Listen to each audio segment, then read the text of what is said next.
Bonjour et bienvenue sur Radio Cessert, votre podcast quotidien sur l'actualité cyber du lundi 3 février 2025. Épisode 179, je suis Marc-Frédéric Gomez, de retour en Ile-de-France.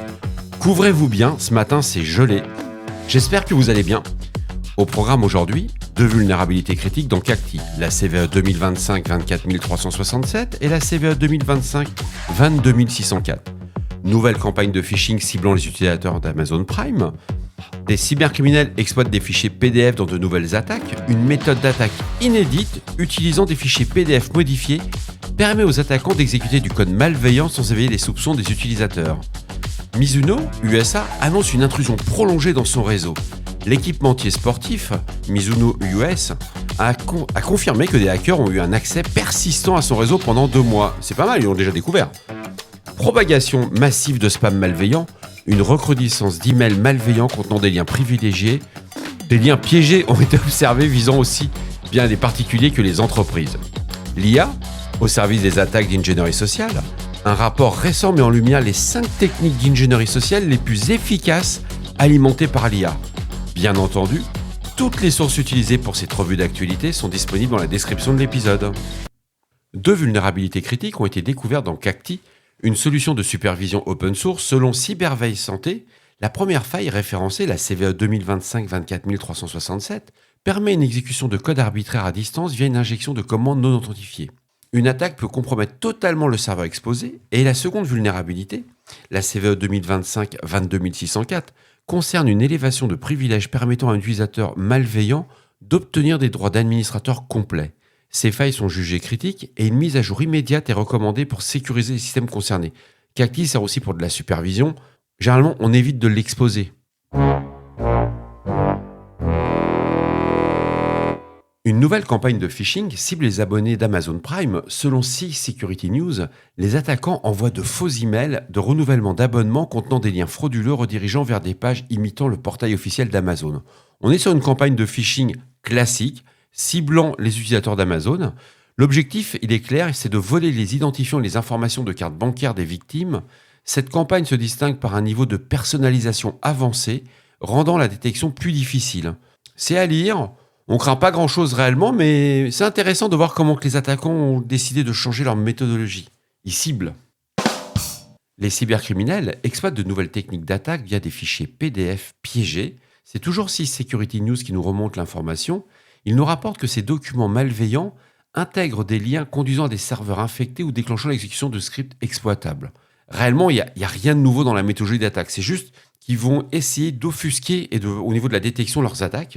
Alors cette méthode vise particulièrement le secteur financier, industriel, où les échanges de documents sont fréquents. Les chercheurs recommandent la désactivation des scripts automatiques dans les lecteurs PDF et la mise en place d'une sensibilisation accrue des utilisateurs. L'équipementier sportif Mizuno USA a confirmé une cyberattaque ayant permis à des acteurs malveillants de rester infiltrés dans son réseau pendant près de 2 mois. D'après Blipping Computer, les attaquants ont maintenu un accès non autorisé et auraient pu exfiltrer des données internes sensibles, incluant potentiellement des informations financières et clients. L'enquête est en cours, mais cet incident illustre encore une nouvelle fois l'importance d'une surveillance réseau continue et la segmentation des accès pour réduire les risques d'intrusion prolongée. C'est à lire, on est encore dans l'incident, je pense qu'il y aura des compléments d'informations. C'est très bien que cette entreprise ait joué le jeu parce qu'ils n'ont aucune obligation. Mizuno, c'est un équipementier sportif, c'est pas un OIV, c'est pas quelque chose de stratégique. Mais plutôt que de le cacher, ils vont diffuser, communiquer, prévenir leurs clients. Intéressant. Une augmentation significative de campagnes de mail spam a été observée. Selon AlphaNet Security, ces emails malveillants contiennent des fichiers Excel avec des macros infectés, des liens piégés, des pièces jointes PDF exploitables. L'objectif est de déployer des malwares bancaires et des outils d'accès distant sur les machines des victimes. Les experts recommandent aux entreprises de renforcer leur stratégie de filtrage des emails et de bloquer l'exécution des macros non signés afin de limiter l'impact de ces attaques. C'est à suivre. L'ingénierie sociale, assistée par l'IA, prend de l'ampleur. The Hacker News va lister les 5 principales techniques utilisées par les cybercriminels. L'usurpation d'identité via des deepfakes vidéo et audio, la génération automatique de phishing hyper personnalisé, la création de malware sur mesure adapté aux cibles, l'exploitation de bots conversationnels frauduleux et l'utilisation d'outils d'IA pour contourner les solutions de sécurité classiques. Ces nouvelles menaces, décrites dans l'article, rendent les attaques plus crédibles, plus difficiles à détecter, ce qui impose vraiment un renforcement de la formation des équipes de réponse à incidents, que ce soit aussi bien dans un CERT que dans un SOC, ou même des CISO. L'adoption de solutions capables d'identifier ces techniques émergentes, ça encore, on est dans le début des outils. Il n'y a pas de solution vraiment hyper mature, parce que le niveau... Alors si on prend du chat GPT, c'est facile à détecter.